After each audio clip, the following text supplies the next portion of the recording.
Anyway, so Rabbi Kron has a great story that I probably read sometime in my 20s when I used to pray Mikdash Melech on Shabbat. So in order not to get bored between Kirat Torah and Aliyot and whatever, I used to take a small book with me, whatever I could read, just not waste time. So I used to read Rabbi Kron's books, the Magid books. You know those Magid books of Ephraim? Those are great books. So I read a story one time over there, and that story stuck out with me forever. And the story goes where Rabbi Kron one time is telling a personal story about himself. That one time he was on a plane, and he was on a plane on the way from Ben Gurion from JFK to Ben Gurion to Israel.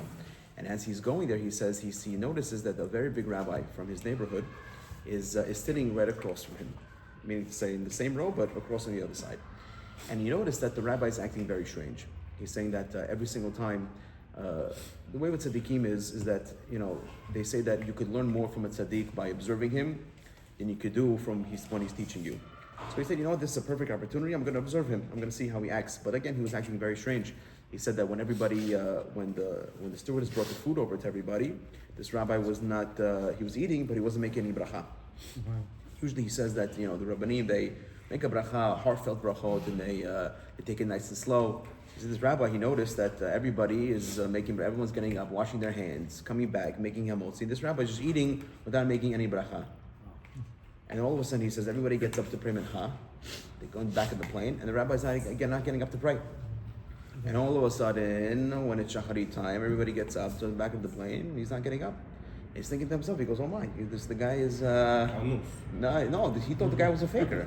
This guy was a faker. The entire time, because everybody thinks he's such a gadol, he's such a zeh, and all of a sudden when no one notices, he says this guy is acting however he wants.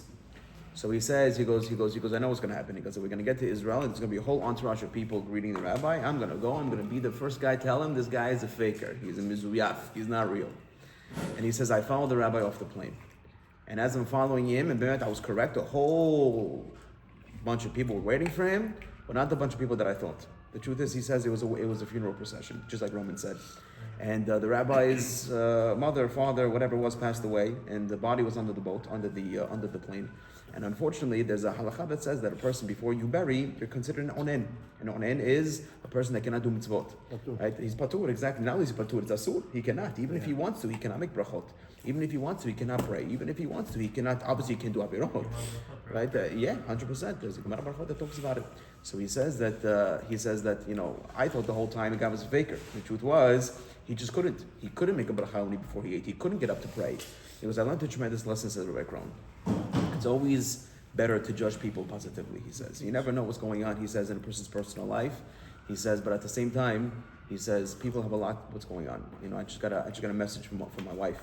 My wife is sending me a voice note that someone else sent her, that she has a daughter in the same class as my daughter. And the girls are friends, and all of a sudden, out of nowhere, my wife gets this voice note the mother is asking if she could bring her 3 kids over to my house for Shabbat. And she says that, she goes, you might not know this, but I have a lot going on, she says. I have a lot going on in my life, and I need right now a positive atmosphere. That's what she sends my wife. And she wants to know if she could come for Shabbat. So you never know exactly what's going on in a person's personal life. He could be absolutely destroyed, but yet he might be putting on, some sort of persona. It's always the best to judge people favorably. Why am I telling you this? Because Rabbi Galinsky has a piece in the very first opening pasuk in the parasha. Rashi says, Ele Tolot Noach ish tzaddik tamim, haya bedorotav et ha'elohim yitalech Noach. So Rashi says, Yesh rabotenu shedarshu l'shevach, v'yesh rabotenu v'yesh shedarshu l'gnai. I'll repeat that one more time. Yesh rabotenu shedarshu l'shevach, v'yesh shedarshu l'gnai. There's some rabbis that they judge Noach positively, and some of them judge him negatively. And Rabbi Galinsky points out, he says, why is it that if you medeik in Rashi, if you want to be very precise in Rashi's language, it says, Yesh Rabotenu, there's some rabbis that judge him favorably, and there's some that judge him negatively. Says Rabbi Galinsky, why does it say those who judge him are positive? The rabbis judge him positively, but it doesn't say rabbis by negatively. It only says rabbis by the positive. Yesh Rabotenu, the shvach, v'yesh l'gnai. He doesn't say Rabotenu by the gnai, he only says it by the shvach. He says, because it's not the way of the rabbis to judge a person negatively. Because only when it comes to judging people positively, that guy you could call a rabbi. That guy you could call a Rabotenu. That's a person to learn from. But those people who judge Noach Lignai, which is negatively, that guy you cannot call them Rabotenu. It's a tremendous hidush, he says, because sometimes, people, especially human beings, we have, for some reason, we love to focus on the negative. We love to focus on, you can have a whole thing that's amazing, and you can focus on one thing that was wrong. I think Morty, I told you the story a few weeks ago, with the guy who built Rabbi Mansour Shul in Lawrence Avenue Synagogue in Deal. The guy spent $15 million of his own money. $15 million of his own money. He said that there was not one light bulb in the place where he did not personally have an opinion on, because that's how involved he was in the building of the synagogue. It was all of a sudden one summer after the building was finished and everything was mifu'ad and amazing, they had a power outage. And the number one people said was, he didn't put a generator. Rabbi Metzger said the guy spent $15 million of his own money. He didn't raise any money. And that you complain about, the fact he didn't put a generator, because people love focusing on the negative. Rabbi Galinsky brings a Chovot HaLevavot Rubinoff, who says that one time, I guess it's Midrash, that one time he had a bunch of people, rabbis and students walking, and they saw a nevelah. What's a nevelah? They saw a carcass, a dead carcass, and it was exuding very, very bad smell. So the students made a comment. They said, wow, how disgusting does this nevelah smell? How disgusting does this carcass smell? And the rabbi that was with him said, yes, but how white are his teeth? And all of a sudden, once they heard the rabbi say, how white are his teeth, they noticed that whatever they said that was negative, they shouldn't have said what they said. Rabbi Galinsky is trying to focus on the whole point is that you have to judge people favorably. Rabbi Krohn learned the lesson of the guy with the onen on the plane. We have to learn the lesson by Rabotenu. Yesh Rabotenu Shudarshu Leshevach Yesh Lignai. We're not going to mention if they're Rabotenu or not, because if you're being Doresh Lignai, that's considered something that is very negative. Yes, for the question. There must have been some Rabbanim published art that was Oh, 100%, yeah. But they try to explain why. You're right, they try to explain why. And listen, now that you mention it, what is the Genai Bemet? What is the Genai? What is the negativity the rabbis are very upset about with Noach in this week's parasha? They say that his way of outreach was strange. We need to say that Noach had a lot of Rishaim in his times that they lived. And, if we're talking about a guy building a boat for 120 years, and every single time somebody asks you, listen, what are you doing? And you say, I'm building a boat. Why are you building a boat? Because God wants to destroy the world. His goal should not have been just to inform people what God is about to do. His goal should have been to do what? To bring them closer. That's what the rabbis really focus on. The Genai over here is that he didn't try enough when he came to outreach. Some rabbis want to say completely that he didn't try outreach at all. Maybe we'll talk about that on Shabbat. But the Sforno Dafka learns that he did do outreach. But in his gut, he didn't believe that the people could change. And that was something that was considered negative. Even if you're doing outreach, and I'll tell you something personal. When I started with NCSY, I had a very hard time with this. When I saw this Sforno for the first time, it mamash changed my life. Because you could be teaching and you could be pontificating and you could be going to college campuses, you could be going to public school, and if you look at them and you realize that they're not going to change, and in your gut they're not going to change, it's hard to come along and say, Bemet, what am I really doing? I'll never forget. We had this whole NCSY Shabbaton. We had it in it was either Orlando or Fort Myers. I think it was Orlando. And we had this big Shabbaton, and it was great. And the teens were going amazing. We had this rule: you cannot buy non-kosher food. That was our only rule. You can't buy non-kosher food. You have to be back by curfew, whatever it was. And Bemet, all the teens, they were great. They kept all the rules, amazing. But in the airport, we had to be at the airport very early. It was like 6 a.m. We had to be at the airport. Our flight was at 8. So we got there super 5:30. We got there. And as we're waiting for the plane to take off, a Chick-fil-A was opened, early morning breakfast. And we didn't notice, I only noticed it to the end, but one of the teens, they bought a Chick-fil-A sandwich and French fries. Wow. And I said to myself, I worked so hard over Shabbat to try to change these kids. You try to tell them the best drashot that you have. You throw at them the best minot that you have. You want to sing with them. You want to be connected with them. And all of a sudden, after all that, she went ahead and she bought a Chick-fil-A sandwich. So it's mentally draining for a person to say, listen, I tried so hard and it's not working. It's like mamash pito men amses, where the Jewish people were building pyramids on quicksand. All your work went to nothing. It went to absolutely nothing. Says the Sforno, Noach, he felt that. He felt, listen, I could talk all I want, but these people are not going to change. Says the Sforno, that's the Genai. The Genai was he didn't believe his words can actually change. And he says that was considered his negative. A long time ago, when I first started the Rabbi Grossman book, what is it, Morty? It's Living Legend. Yeah, the Disco Rabbi. One of the first stories he tells over there, and Rabbi Grossman again, if he could be the prime example, what does it mean to believe in these kids? He's the prime example of somebody that took the worst of the worst, the criminals. He made a mafia boss religious. He made a mafia boss that was bringing in Arabs to marry Jewish girls. That was his business. He made that guy religious. I'm thinking to myself, if this guy can make... Yeah, and he made everybody. He made everybody. Oh, that's right. He made him into his private driver. That's correct. So Rabbi Grossman tells a story about a guy named Uri. And Uri, he said, he had a very difficult time with. Very difficult. The guy was a Nazir. You know what a Nazir is? The guy Nazir never cut his hair. He had hair all the way down to his waist. That's how long his hair was. And Rabbi Grossman, one day, he gets a call from the Rabbi of the Ribnitzer Rav. The Ribnitzer Rav. The Ribnitzer Rav was a very, very holy Yid by the name of Reb Chaim Abramowitz. He was a rabbi from Russia. Oh, this rabbi, what this rabbi didn't do, I heard a story about him. His yahrzeit was last week, actually. His yahrzeit was last week on Friday. They said that when he would dip in the mikveh in Russia, he said it was negative 10 degrees outside. You had to break the ice of the lake in order to get in. And he went to the mikveh like 9 times on Shabbat. Not only that, but after he got out of the mikveh, his feet would stick to the ice as he was getting out, and he had to tear his own skin. He said that as he was walking back on the snow back to his house, you saw blood footprints in the actual item just to get back to his house, because that's how holy this man was. Probably didn't even feel it. And he says over there,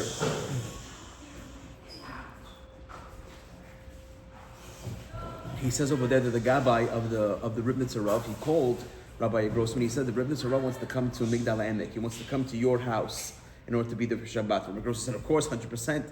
And he says, listen, one thing. He goes, he needs his own room, he needs his own mikveh, and he needs his own minyan. Because whatever it is, he goes, you need to prepare 9 guys that they are there ready to pray whenever the rabbi's ready to pray. He says, okay, no problem. What's the big deal? Rabbi Grossman gets 9 guys. And he says that the rabbi comes Erev Shabbat. He comes into his room, he gets settled down, whatever. Right before Shabbat, he dips in the mikveh a bunch of times. He dips inside the mikveh, he comes out, he prays mincha with the boys. After he prays mincha, he says, okay, fine, I'll be out soon. He goes back inside his room. He goes, an hour passes. 2 hours pass. 3 hours pass. 4 hours pass. The rabbi is not coming. He thought he fell asleep. Rabbi Grossman peeks inside his room. The rabbi is with his talit on, and he's just swaying back and forth. He was swaying back and forth for 8 hours. He didn't come out of his room till 1 o'clock in the morning. 1 o'clock in the morning, he came out for Arvit. They prayed Arvit. After Arvit, they sat down for Sudat till 3:30. At 3:30, the rabbi learned until 7. At 7, the guy came out for Shacharit. They didn't finish Shacharit till 4 o'clock in the afternoon. What? What kind of Shacharit is it? 4 o'clock. They started at 7, they finished at 4 p.m. Kitzur, Shabbat was over. And now they're having like a small, like a Saturday night Malab Malka. And Saturday night was Rabbi Grossman's time with his hoodlums, with his gangsters. And the entire apartment is filled with these non-religious kids. And this Uri character that we're talking about sat right next to the Rabbi Chaim Abramowitz, to the Ribnitzer Rav. And when he looked up at him, he got scared because he thought the person sitting next to him was a woman.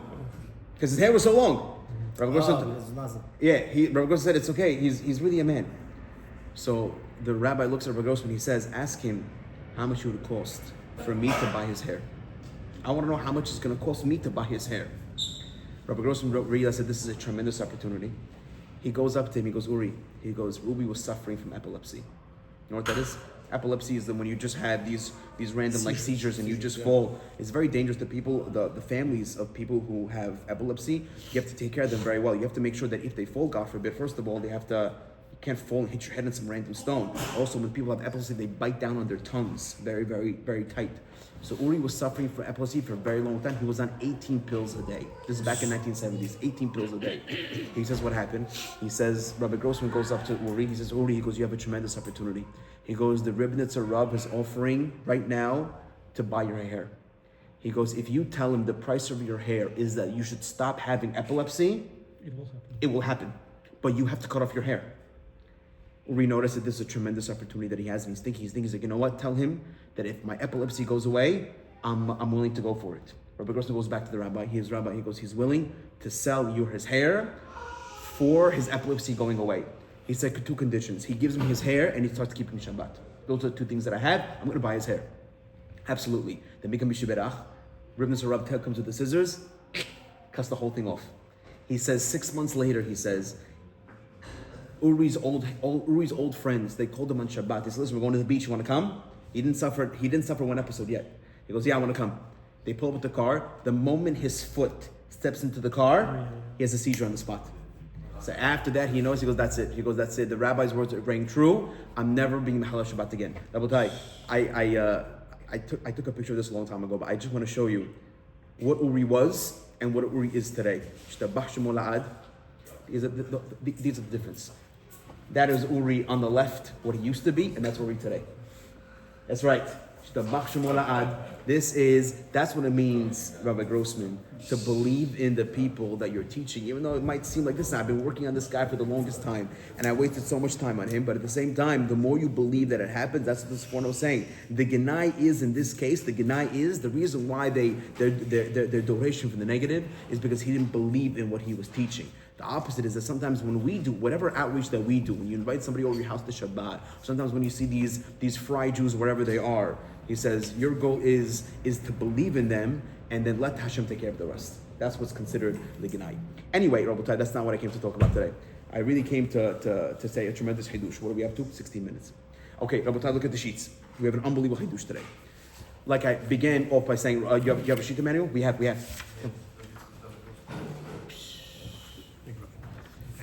He says over here. He says over here as follows. First pasuk in parasha, I mentioned it already. Ela tilodot Noach ish tzaddik tamim, haya berterotav et Elohim etelech Noach. I matter you're paying attention. The first pasuk bothers the rabbis. Why? Because if you notice, Mordechai, there's a double language in the pasuk right away. What does it say? Ela tilodot Noach. And all the rabbis are saying, what's going on over here? Why are you mentioning Noach's name twice? Noach. Yeah, there's no comments in the Torah. So. Oh, you're saying, that was his name. His name is Noach. His name was not Noach. But that's a good point. He doesn't say that. What is the double language Noach? So the truth is, the Gemara says that Noach was very lucky. Why was he very lucky? Because the Gezar Din of the Mabul, right, to die in the rain, was also on Noach. He was also supposed to die with everybody else. The Gemara says, I didn't look at the second source. The Gemara says, Tana deber Rabbi Yishmael, Af al Noach nechtach gezar din. Even on Noach, he was supposed to die as well. Ella, what does it say? Shenoach matzah chaim b'nei Hashem. Rather, he found a special grace in the eyes of God. Shne'amar ni'amti ki asitim Noach matzah chaim b'nei Adonai. But Noach, he found a special grace in the eye of God. And the question is, which is the $1 million question? Rabotai, what's the $1 million question? How do you find favor in the eyes of God? How do you do it? What did Noach do? What was the specific item? What was the specific mitzvah that Noach did that he found favor in the eyes of God? So much so, this mitzvah, it saved him and his family from complete and utter annihilation and destruction. What is the matzah chaim b'nei Hashem that we're talking about over here that saved them? And I'm sure there's a lot of answers to this question, but I saw a phenomenal hidush. First of all, you have to know that there are certain mitzvot, and the Or HaChaim HaKadosh says this, there's certain mitzvot that find favor in the Zahid. He doesn't say which mitzvah it is, but he says there are certain mitzvot that if you do them, God is very impressed.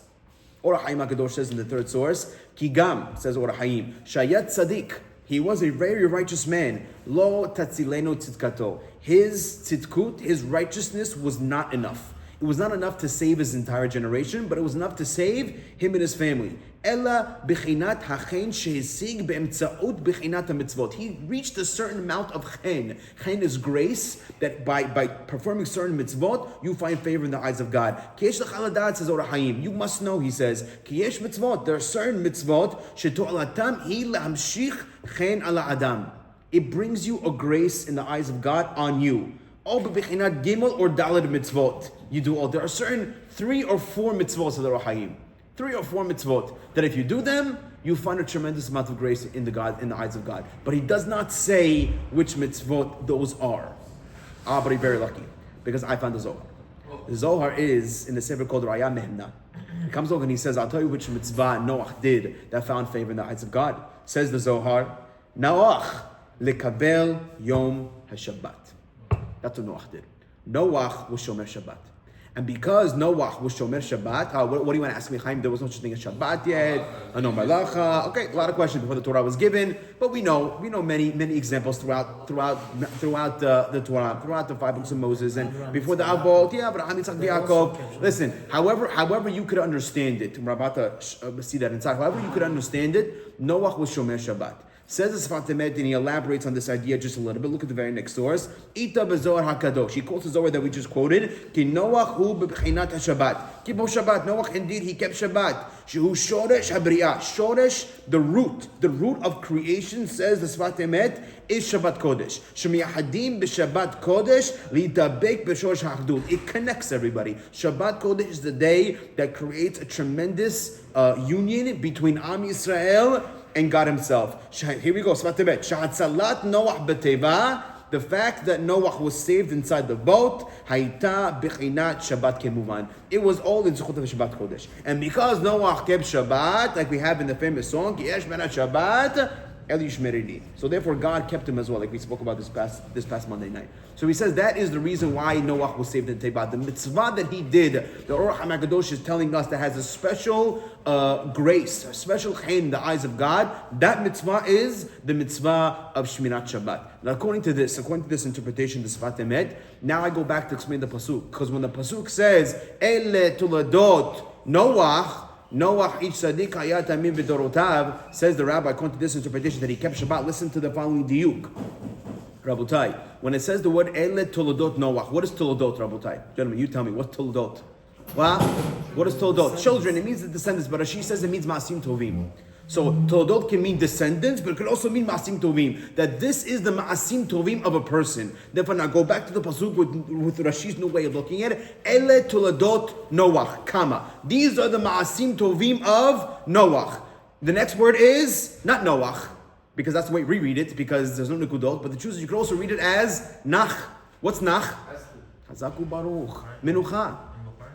Yeah, also not in Hebrew. So therefore, when it says in the Torah, Ele Tolodot Noach, these are the descendants, these are the Masim Tovim of Noach, the next word is not Noach. The next word is Nach. His Masim Tovim was that he was Nach, that he rested, he did Menucha. Which day did he rest? He rested on the 7th day of creation. The verse says it's miduyak that in the Torah that's what it means. His Masim Tovim, that thing that found chen, that found favor in the eyes of God, this mitzvah that he performed was the mitzvah of keeping Shabbat, and it says that outright in the pasuk itself. Who says this?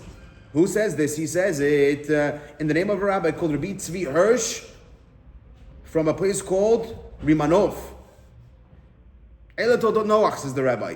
Noach eats tzaddik v'tamim. Ve'amar, says the rabbi, Rashi HaKadosh, Rashi tells me, Katav bezeh todohem shel tzaddikim. What is the tot of the tzaddikim? Ma'asim tovim. It is their good deeds. Im kein haperosh hu. If that's the case, the todot of tzaddikim is their ma'asim tovim. This is the following explanation. Ele todot Noach. These are the ma'asim tovim of Noach. Hainu, zehu ha-ma'asim tovim shel Noach. These are the good deeds of Noach. Noach, la'ashon menucha. Noach comes from the language of rest. Sheshamar Hashabbat bishvilenu. He watched the Shabbat. He protected Shabbat for us. Kihu koledet shekol Yisrael. He is considered the manager of all of the Jews. K'moshe katuv b'dorotav. Hainu imadorot v'chol tzadik v'tzadik oved Hashem al kon nechnalim bo. Every single generation has a tzaddik that represents them. Noach, in his generation, he was the guy that represented the Klal Yisrael, even though we didn't exist, but he represented the tzaddikim in the generation. Since he kept Shabbat, he was able to protect him and his family. That is the mitzvah that says the Rabbi Tzvi Hirsch of Rubinoff, that protected everybody else. Is the mitzvah of Shabbat Kodesh. And that was very significant, Rabbi. I'll tell you why it's significant. Are you listening? Mordechai, are you listening? I need you to hear this. Why is Shemirat Shabbat significant? Why is this significant? And I never noticed this diuk before. This is the diuk that Orach HaMakadosh explains. And he says that if you look in the Torah, when it says that God created the world, what does it say by the creation of the 6 days? We read every single Kiddush. What do we say? It says, Ki Sheshet Yamim Asa Hashem et Hashemayim et Haaretz. That God created the world, Sheshet Yamim, in 6 days. It says Orach HaMakadosh, read the pasuk correctly. It doesn't say that God created the world b'sheshet hayamim. It doesn't say ki b'sheshet hayamim. It says ki sheshet yamim. What does that mean, ki sheshet yamim? He doesn't say that the world was created in 6 days. It says the world was created for 6 days. Listen to the diuk. Not bisheshet, rather sheshet. The world was created to last how long, says the rabbi? Sheshet yamim. Meaning to say the timer on the world was exactly 6 days.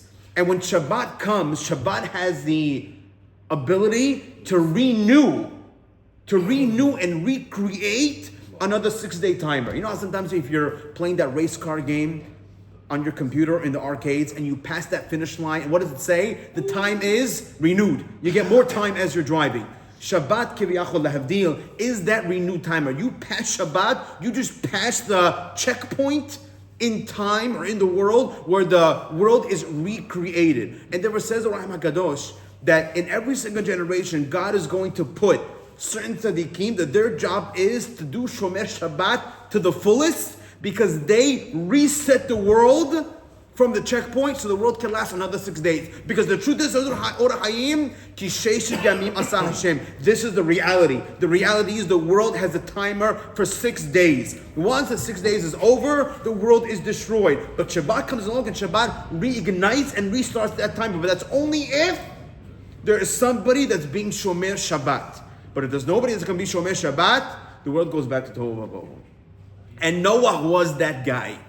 That's why he was Matzahim B'nei Hashem. The Chayin was he was able to keep the world continuing. I don't make this up. You can't make this up. Read the very last source on the page. He says, Ki HaKadosh Baruch Hu barat ha'olam rak l'shisha yamim. God only created the world for 6 days. Kimo shekatuv, Ki sheshet yamim aseh Hashem et hashamayim v'et ha'aretz. Sheshet yamim v'lo b'sheshet ha'yamim. Ella shebechol Shabbat, Rabotai, pay attention. Ayidei shmirat Shabbat anu mechadishim habri'ah. We reignite and we renew the Bri'ah, the creation. The Shechet Yamim for another 6 days. Hamasim avim achrei Shabbat. Everything that comes after Shabbat, only because they got an extension of the previous Shabbat. V'chein chozer halila. The same thing happens every single week. Kol yemot ha'olam Shabbat to Shabbat. Every single day of the year, from every week of the year, every single Shabbat to Shabbat. Says the Rahayim v'chein ladat. Therefore it says you must know. Ki miyom borei olam elokim adam. Because the moment that God created human beings,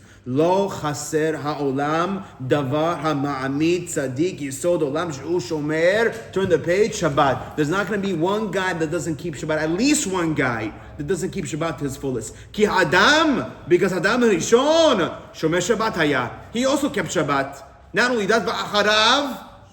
Kam, Shet, afterwards his son Shet got up, he also kept Shabbat Beno, because he was a very righteous man. But Harav Kama Tzadikim, afterwards he had many Tzadikim. Shezeh Nofel Kavar B'Hashem Shomer Shabbat, because once one Tzadik who was keeping Shabbat, once he passes away, another Tzadik comes and takes his place. Mitushelach, he says, Noach, Abraham, Misham lo paska shmirat Shabbat mi Israel. Afilu b'Mitzrayim, even in Egypt, hayu shomrei Shabbatot ke'amaram. You always had somebody keeping the Shabbat, because as long as that guy is keeping it, he is keeping the world going. But the moment you have somebody that does not, the world goes back to its original timer, which is exactly for 6 days. So tremendous hidush. We're learning right now, just to review, that Noach kept Shabbat Kodesh, and because he kept Shabbat Kodesh, he kept the world going, and because he kept the world going, that was the chen that he found in God's eyes. And because he kept the special mitzvah called Shabbat Kodesh, God allowed him and his family to board the Teva. Yes? Some of the kids didn't keep, or Noach and the family? It could be Noach and the family, or it could be only Noach. It could be only Noach, but because it was his direct descendants, they had a zechut to get on the boat. But otherwise they didn't. I saw tremendous remiss to this. Who does this come from? This comes from a rabbi called the Imrei Noam. Imrei Noam says, and now we get to a small amount of gematriot. Noach, pay attention, you can't miss this hidush. Look at the Imrei Noam. Says the Imrei Noam, he said, so hard to aseh l'teva. Oh, not a light, but a window. It says you have to make a window for the teva. Rabbi Sabah mentioned this last night in the shiur, but it's a different direction. So hard to aseh l'teva, you must make a window for the teva. Says the Imrei Noam, yadua. It's well known, exactly what I just told you, the Noach miramez al Shabbat. Noach, he kept Shabbat Kodesh. Aderech HaKatuv, Vayanach, b'yom hashvi'i. Like we said, Vayanach, he rested on the 7th day. That's how Noach found favor in the eyes of God, by keeping Shabbat. Says the Rabbi, I can give you a hint to this. Tzohar taseh l'teva. Ki tzohar im teva ole Shabbat. If you do the gematria, I did it over here. Tzohar gematria 295. Teva ole means it's equals in gematria. So tzohar in gematria is 295. Teva in gematria is 407. 295 plus 407 is 702. 702 is gematria Shabbat. Therefore, he says the hint to this is when God told him, Zohar ta'aseh l'teva, you shall make a window to your boat. Window, boat equals Zohar, teva equals Shabbat Kodesh. Therefore, he says that is the whole goal. The whole goal is that when the Noach was on the boat, he kept the Shabbat Kodesh, and the Shabbat Kodesh, it allowed the world to continue. Sfat Emet takes this one step further. And he says the truth is that just like Noach kept Shabbat in his time, that's what gave him the tremendous chayin, and that's what Zohar ta'aseh l'teva means. He says that his boat is symbolic to keeping Shabbat. And he says the reason why he was zocheh to be saved, him and his family, is because the teva, the boat in which he entered, the boat is the symbol of Shabbat Kodesh. And he says, because just like the boat protected Noach from extreme elements, from the rain, especially according to the Midrash, it says the rain was boiling hot. Every single raindrop was like acid. It was like volcano. So the boat was there to protect Noach from the elements. So too Shabbat, he says, is our protection of the elements of Olam Hazeh. And he says that the truth is Olam Hazeh is filled with a lot of danger and a lot of things that are misukan, right? The Gashmiut, and even besides that, a lot of nisyonot, a lot of tests are around every single day. Shmirat Einayim, Shmirat HaLashon, all these things, it's a tremendous test. He says Shabbat Kodesh is our teva. Just like the physical tevat Noach protected him from the physical damage of the Mabul, so too the teva is Shabbat is our teva to protect us from spiritual damage. It says the Sfat Emet on the page, he says, V'Shabbat Kodesh k'mo tevat Noach. Here we go. Shabbat Kodesh is like the boat of Noach. Hence the name of the shiur is the Shabbat boat, because the Shabbat is the boat. Comes the rabbi and he says, Shebimiot hachol, because during the week, tarud kol echad be'iskei olam hazeh. Everybody is busy with his own items that he has to do. He's busy with his business, he's busy with his kids, he's busy with his house. U'b'Shabbat Kodesh, on Shabbat, what do? Yesh makom lebnei Yisrael livroach ulehaniach kol zeh. Shabbat is the day where we run away. We run away and we stay away from all the things that troubled us during the week. And I'll never forget, probably one of the most, not viral, but more like influential videos that we had this past year was when Charlie Kirk was killed. There was a video of him that he speaks about him keeping Shabbat. I guarantee you that video of him, that he says on himself that he keeps Shabbat, did more for Am Yisrael than many rabbis. Because if this guy comes along and he even says a goy is testifying that if God put Shabbat on the 10 Commandments, it must be that it was important. And the moment he said that he opens his phone, again, he doesn't mean he keeps Shabbat. I'm sure he turns on lights. His Shabbat meant he stays away from his phone. But he says that every single Saturday night when I turn on my phone, I have over 600 missed messages. He goes, it's my day where I just run away from everything. And he says, bottom line is, Sfat Emet is saying that Shabbat is a day that we just run away from Hevlei Olam Hazeh. It's a time that we run away from all the shtuyot, all the wajaras, and all the crazies that this world has to bring. That's Shabbat Kodesh. Ulistofev tahatzel kanfei hashechina. It's a time that we just rest under God's wings, under His presence. Vihi prisat sukat shalom. That's what we read on the Hashkivenu. Sukat shalomecha. This is the sukat shalom. This is the tent of peace that we come along and we could forget about all the barminan and all the physicality and all the things that are matriachas, everything that takes us away from the service of God during the week. We're supposed to renew that service on Shabbat Kodesh. Just like Noach was hidden inside the teva, so too we're supposed to be hidden in the day of Shabbat. That means that you're nullifying your physical. This entire world is considered herev. Just like the world was only supposed to be around for 6 days and Shabbat renews it, so too Shabbat is your day to renew your neshama. It's a day where you're just supposed to sit down and rest and your neshama becomes recharged. If the physical world is minumaz to our spiritual neshama, just like the world has a 6-day timer, and if Shabbat is not kept, the world is destroyed, so to Am Yisrael, when somebody doesn't keep Shabbat, he's destroying his soul. He's making his soul just go and disintegrate. This happens on every single Shabbat. That's what he points out, gentlemen. How does a person say natural occurrences in Hebrew? The day-to-day life, the daily grind, Hazaku Baruch. It means teva. Teva means nature. It means the daily grind. It means that everything a person goes through, that's called teva. And how do you say to drown in Hebrew, Mordechai? Litboa, to drown. He says because natural occurrences, the daily grind, the train and the city and the work and the money and the cash flow and the clients and the bills, that's called teva. That's toveya you. It drowns you. It drowns you. And the one day a week that you have to recharge, the one day of the week where you could just say, forget about my bills, forget about my clients, forget about my customers. It's one day where I just focus. That day is Shabbat Kodesh. And that's what he says to Rabbeinu Bachya. He says, this is the reason. Sha'anu machinim et hanagat haolam hazeh b'toar teva. That's what we call natural daily occurrences. We call it teva, nature. Shula sho tevi'ah. It comes from the word to drown. Because teva, natural daily occurrences, it drowns you. B'Shem said that's why it's called that, because it could choke a person. Ki yidbaha adam b'yom mitzulato. In Kabbalah, the way they refer to the daily grind, they call it mitzulot yam. What is the mitzulot yam? We have it actually in Tehillim. We read it right before the Shir Shayom. It's called ki b'mitzulot yam. It's the, how do you say that? That's the dangerous, the treacherous. Here we go. The treacherous waters that drown you every single day. He says that treacherous waters that come upon a person in his daily life, it drowns you. And if a person doesn't have Shabbat to breathe, Shabbat is teaching you how to swim.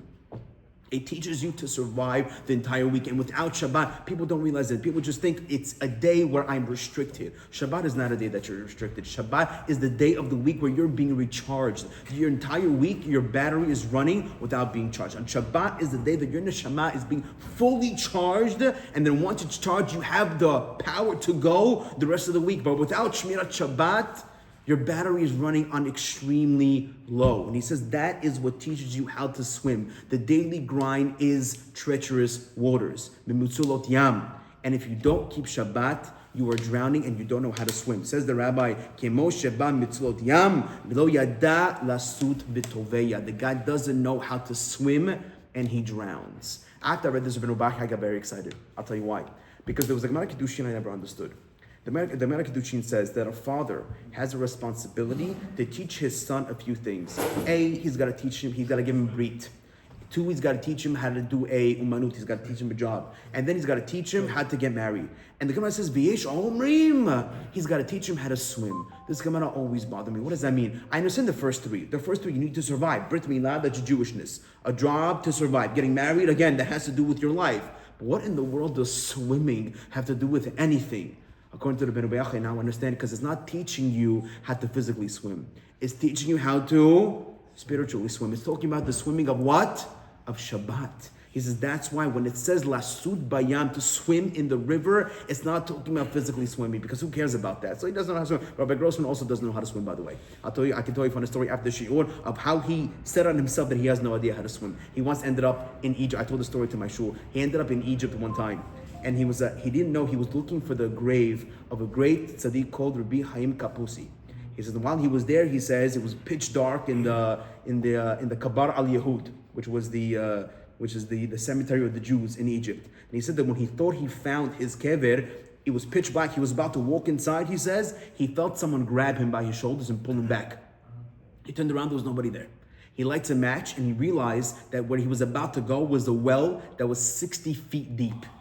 Filled with water, he says. He goes, and then he testified, I have no idea how to swim, he says. And even if I knew how to swim, how in the world would I get out of this huge pit that I was in? He goes, I have no doubt, a crazy miracle that a great tzaddik soul saved me from being drowned. But anyway, he says that this is not talking about physical swimming. He said, it can't be. You don't need that to survive.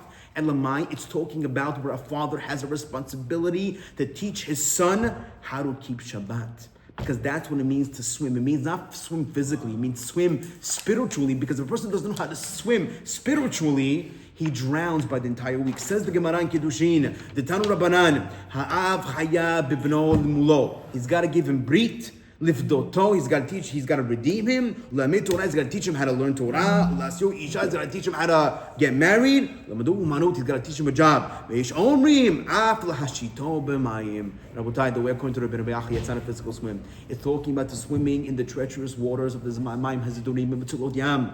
Those Mitzvot Yam is the Teva. And a person who doesn't know how to swim properly in the natural occurrences of the world, he's going to die.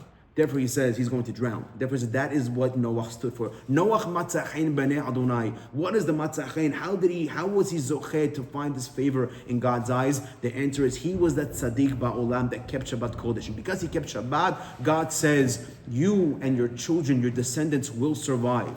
And because of that, says Sfat Emet, the Shabbat is symbolic in the boat. However the boat protected Noach, the boat protects us as well.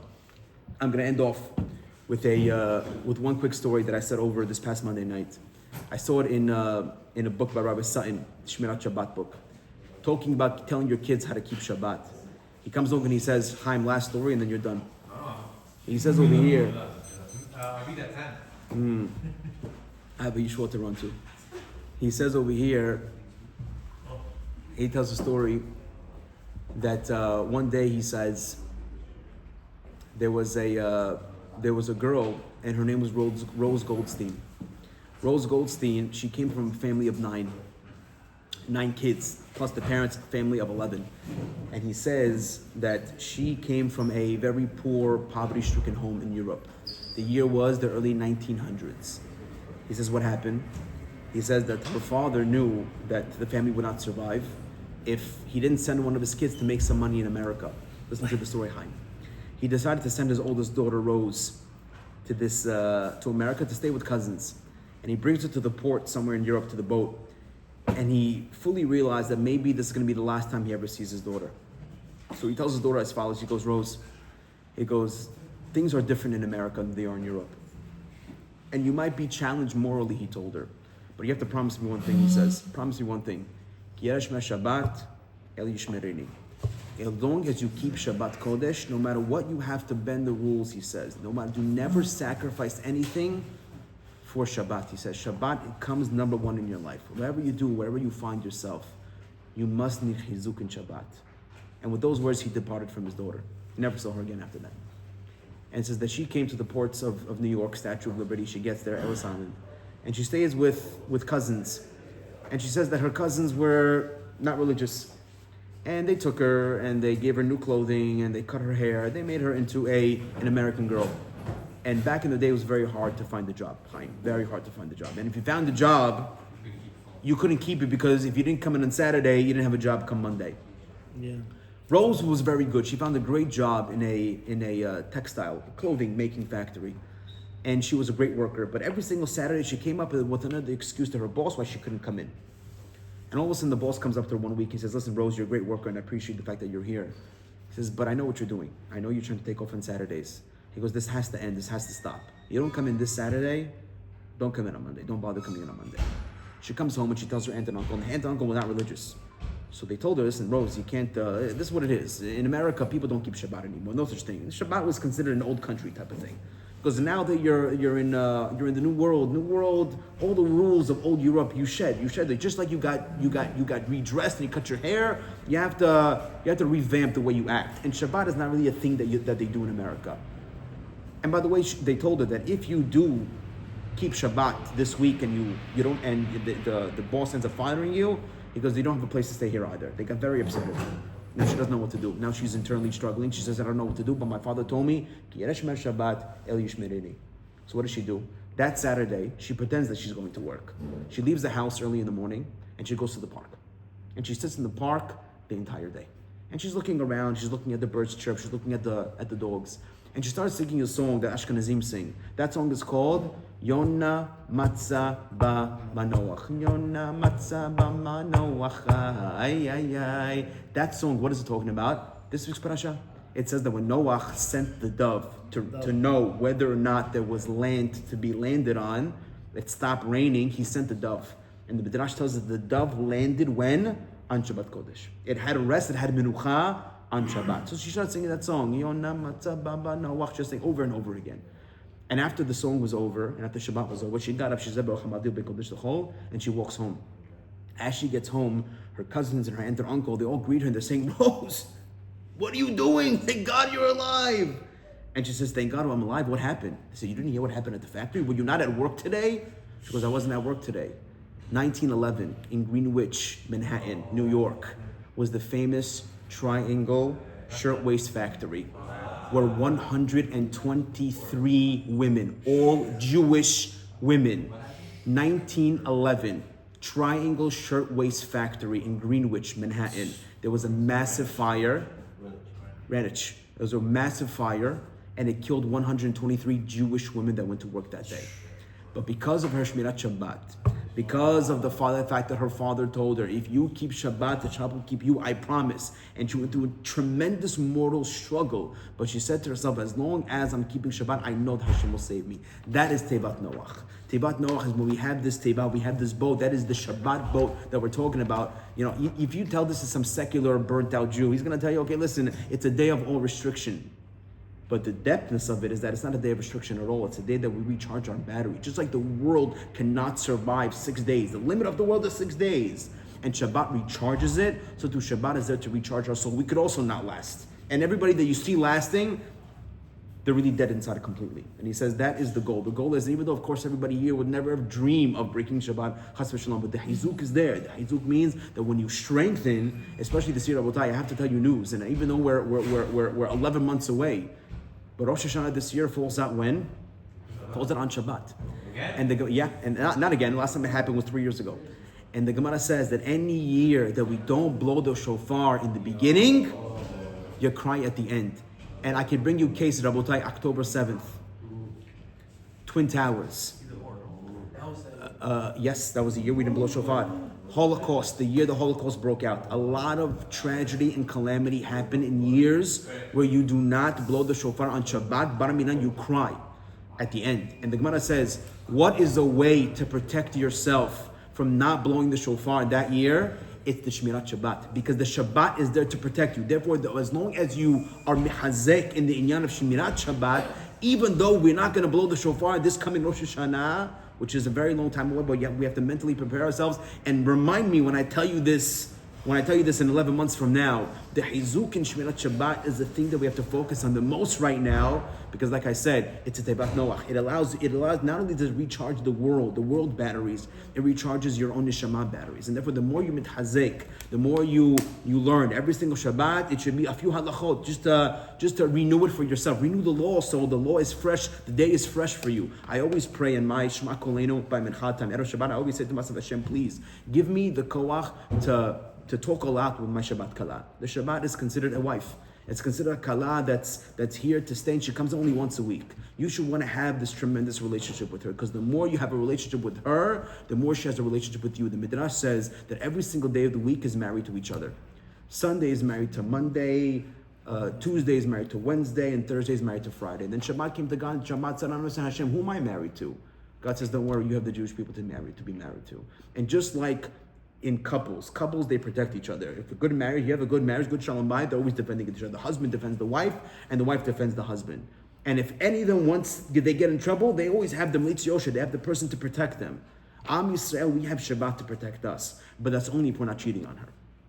If we come along and we're unfaithful to our Shabbat Kala because we're doing other shtuyot, then Shabbat says, I have no reason to protect this family because they're not loyal to me. Therefore, why should I come in front of God? But if you are loyal to Shabbat Kala, there's a Gazar Din on you in Shamayim. The Shabbat, your wife comes in front of God and your wife says, you cannot touch this family because this family is my husband. I'm married to them and they're loyal to me. There he says that's what Tevat Noach is. Tevat Noach is a time where we go inside. Don't look at Shabbat as a day that's full of restrictions. And again, we have to teach this to our kids. We have to show them the beauty of Shabbat. Just like Rose Goldstein in the family, her father told her, listen, the beauty of Shabbat, you can never break it. And she was saved from the Triangle Factory. So our job is that when we're sharing Shabbat with our kids, don't make it as a day of no iPad, sit at the table, sing. Yeah, you have to make it happy. The more happy it is, the more the children are going to want to play. There's some famous of Moshe Feinstein, with this I'm going to be met in. But Moshe says, why was it that back in the day, when you had these Jews coming from Europe, you had them sacrifice a tremendous amount to Shabbat? They came from Europe and they realized, okay, listen, money is money, but Shabbat is Shabbat. They didn't work and a lot of them got fired.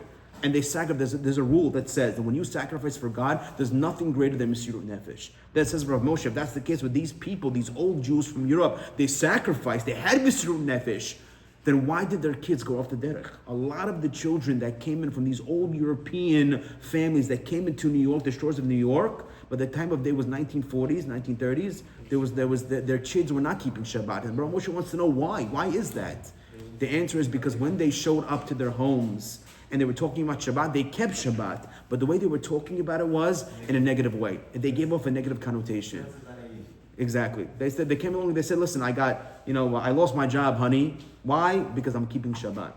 For them, they didn't mind the sacrifice, but to their kids to hear those words, I lost my job, now I'm poor, now I can't put bread on the table. Why is that from? Because of Shabbat. The kids would say to themselves, so why do I need to keep it?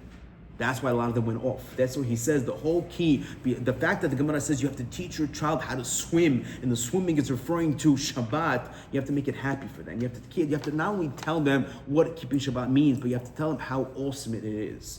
And the more that we drill this into our heads and the heads of our children, then God says that is Tevat Noach. And the Tevat Noach, just like it said Noach in his time, it says our families as well. Wishing our members a Shabbat Shalom. Which one? He says,